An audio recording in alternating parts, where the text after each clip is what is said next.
안녕하세요. 엄브레라 리서치의 대리입니다. 대리의 주말 인사이트 시작하도록 하겠습니다. 지난주에는 뭐 특별한 아이디어가 없기도 했었고 좀 기술적으로 마이크 이쪽이 잘 안 돼가지고 한 줄은 패스를 했습니다. 참고하시길 바라겠습니다. 일단 매크로 환경부터 체크를 해볼게요. 이머징 쪽 자금 유입이 최근에 좀 줄었다가 지금 다시 또 한 주 정도, 두 주 정도 늘어났습니다. 그래서 이렇게 늘어났다가 이제 좀 감소는 했지만 어찌됐든 순매수 기조는 어, 이어지고 있다라는 부분이 좀 긍정적인 측면인 것 같고요. 더 중요한 거는 이제 북미에서 자금 유출이 되고 있다라는 점, 이 점이 아무래도 신흥국으로의 자금 스위칭이지 않을까라고 생각을 좀 하고 있습니다. 그래서 이게 이제 급격하게 되느냐 아니면 살살 되느냐, 연초에 강하게 했었는데 한동안 좀 쉬는 듯 하다가 다시 지금 자금이 들어오고 있거든요. 그래서 한국이나 대만 등의 IT 업종 쪽에는 자금 유입이 크게 되지 않았지만 전반적으로 이머징 쪽으로 자금 유입은 계속되고 있다. 그래서 단기에 이제 조정이 좀 세게 나왔는데 아무래도 기관 외국인이 많이 팔았던 2차전지주들이 빠지면서 이렇게 조정이 나왔던 것 같고, 큰 시장의 틀에서는 미국 국채한도 협상이나 이런 매크로에 크게 휘둘리진 않았다. 지수만 빠진 거라고 보시면 될 것 같네요. 1개월, 3개월 주가지수 상승률 상위에 브라질하고 러시아 등 이머징 쪽이 나왔습니다. 뭐 러시아는 지금 전쟁하고 있는데도 반등세가 나왔다는 거는 그만큼 저가 매수자가 들어오고 있다. 그래서 뭐 여름 위기론 이런 것들을 많이 말씀하시는데 현재로서는 체크된 건 없다라고 보고 있습니다. 예. 그리고 이제 주도주였던 2차전지는 에코프로의 이제 MSCI 무산이 되자마자 이제 단기 모멘텀 소멸로 빠지기 시작했죠. 주도 업종으로 복귀를 할 거냐, 아니면 새로운 업종이 탄생할 거냐, 이런 거에 대해서는 논의가 많은데, 보통은 이제 6개월 정도 올랐다가 이제 한번 조정이 나오면은 이제 기간 조정보다는 좀 다른 업종으로 바뀔 가능성이 좀 높았던 걸로 저는 기억을 해요. 하지만 뭐 전반적인 큰 틀에서 완전히 배제할 필요는 없을 것 같고, 어쨌든 퀀트 RSI 모델 상으로 보면 이제 코스피가 이제 지난주, 코스닥 지난주 모두 저점이 나왔습니다. 그래서 기술적으로 반등은 세게 나왔지만 일단 코스피 위주로 반등이 좀 세다. 요거의 가장 큰 기반에는 이제 반도체의 영향이 좀 있다라고 보시면 될 것 같고, 반도체 업종을 한번 점검을 해봤거든요.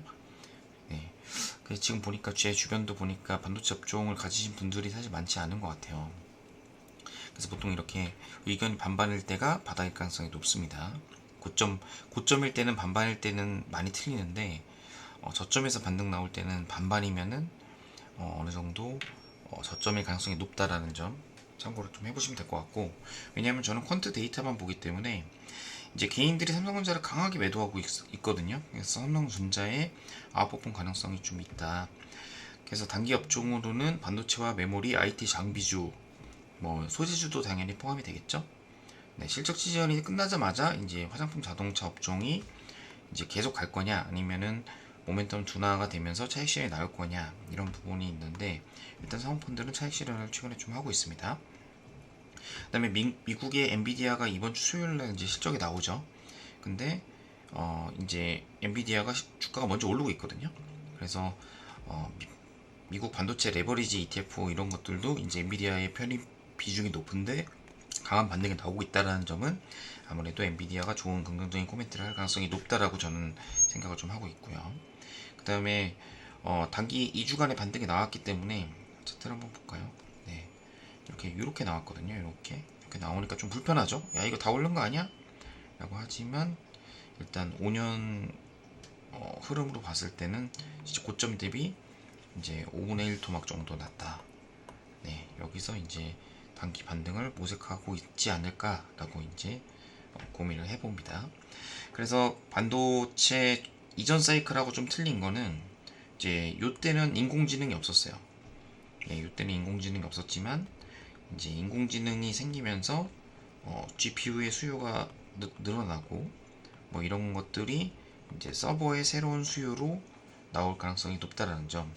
그래서 GPU 기반의 서버 출하량은 23년도 올해 기준으로 364만 대, 25년도에 거의 500만 대까지 늘어난다고 하고 있는데, 이번 엔비디아의 실적에서 좀 관심 있게 봐야 될 게 데이터 센터형 성장세가 이제 GPU 기반 서버가 많이 늘어나는지, 그래서 요게 이제 어떻게 보면 미래 성장의 핵심 포인트가 되지 않을까 이렇게 생각을 합니다. 일단 메모리 재고 자산도 어느 정도 정상화가 2분기부터 된다라고 기대감이죠. 시장에 기대감이 있지만 주가는 항상 선행한다는 점, 이 부분에 대해서 실수를 하면 안 될 것 같습니다.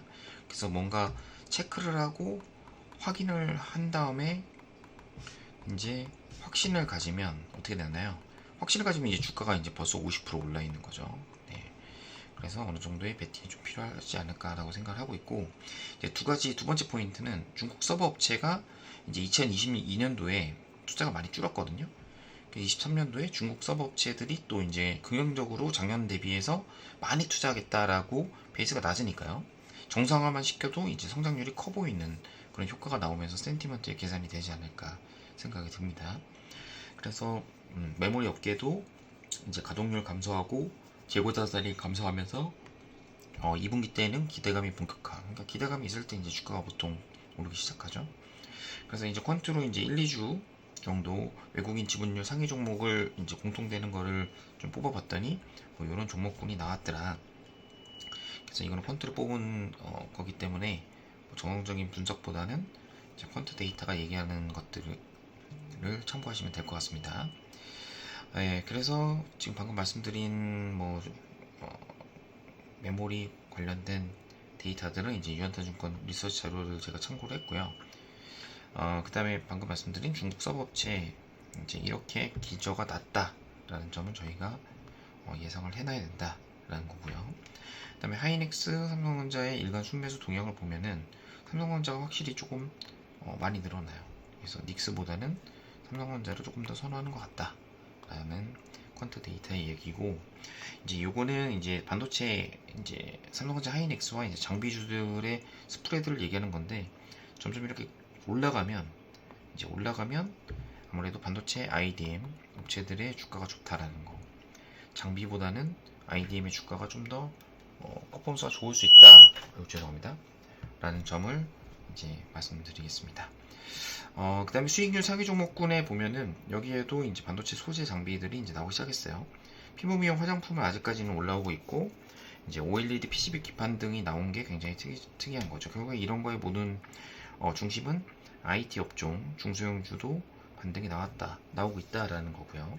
이제 기관 선호 종목군은 이제 한양 디지텍, 그다음 하나 마이크론, 뭐 한미 반도체 이런 것들이 나오고 있는데, 한미 반도체는 이제 HBM, 하나 마이크론은 이제 비메모리 후공정, 이제 베트남 쪽에 투자가 많이 들어간다.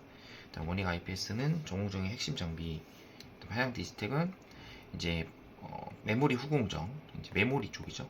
그래서 사실은 저는 지금의 팀이 반도체 업종이 다 오르긴 하지만 메모리가 가동률이 낮아졌다가 다시 올라가는 그런 거라서 이제 메모리 관련된 이제 한양 디지텍 이런 것들이 좀 나쁘지 않아 보입니다. 저는 단기 반등이 좀 셌죠. 그다음에 외국인 선호 종목군들도 이렇게 나왔다. 뭐 거의 다 IT네요. 네, 그래서 이런 종목군들을 말씀드리고, 컨트롤 시장 읽기 요약본을 짧게만 말씀드릴게요. 사실 전주 대비해서 양시장 모두 상승했다.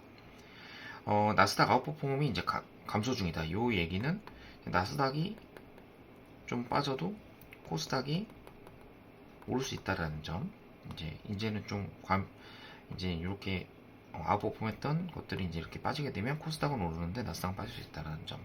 연초 대비 수익률 앞전에서 말씀드린 것처럼 1개월, 3개월에 브라질, 러시아가 최상위권에 있다라는 점. 다음 필라델피아 반도체도 많이 올라왔죠. 네. 이런다는 점 말씀드리고, 그 다음에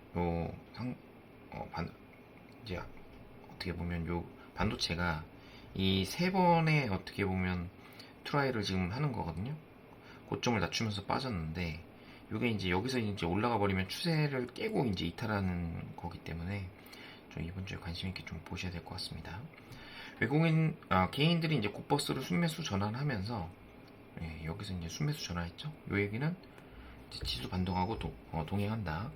그래서 순매수를 계속하게 되면은 지수도 같이 오를 것이다 라고 보시면 될 것 같고, 외국인들은 순매수가 좀 지속되고 있습니다. 이 부분이 좀 긍정적인 점. 그 다음에 외국인 순매수가 코스피가 이제 왕 올라왔죠. 코스닥도 이제 매도세가 좀 줄었어요. 요게 이제 어떻게 보면은 뭐 저희가 CFD로 의심할 수도 있는데 어찌됐든 이런 부분은 저희가 관심 있게 좀 봐야 된다. 그다음에 지수 박스권에서 다시 반등이 나왔고, 그래서 뭐 장이 깨진다 뭐 이런 얘기가 있었지만 어찌됐든 이런 코스닥 지수에 약간 외국인 누적 순매수도 코스닥이 살짝 순매수가 돌아섰다. 뭐 매도가 없다라는 게 긍정적인 거죠. 지수는 이미 좀 빠져 있고. 그래서 삼성전자는 앞에서 말씀드린 것처럼 개인들이 강하게 매도하고 있습니다. 이렇게 매도할 때 전자가 아웃퍼폼하는 그런 모습. 그 다음에 원달러 환율은 뭐 특별히 인플레이션은 없었어요. 달러 인덱스 조금 오른 거 빼고는 특별한 변화는 없었습니다. 뭐 유가는 계속 하향 안정화되고 있고, 그래서 이런 부분을 말씀드리겠습니다. 일단 지난주에 부산에서 로컬 VVIP 분들 모시고서 어렵게 한 10분 정도 해서 이제 BIFC에서 강연을 해봤습니다. 이제 저 데니와 이제 조니 두 명이서 이제 한번 해봤는데 생각보다 오프라인 세미나가 반응이 나쁘지 않았더라고요. 그래서 뭐 여러 명 다중을 대상으로 하는 것보다는 이제 소규모로 이제 어느 정도 검증이 된 고객분들 대상으로 이렇게 오프라인 세미나를 조금 더 해볼 예정입니다. 이상입니다. 어무라라 리서치의 데니였습니다. 감사합니다.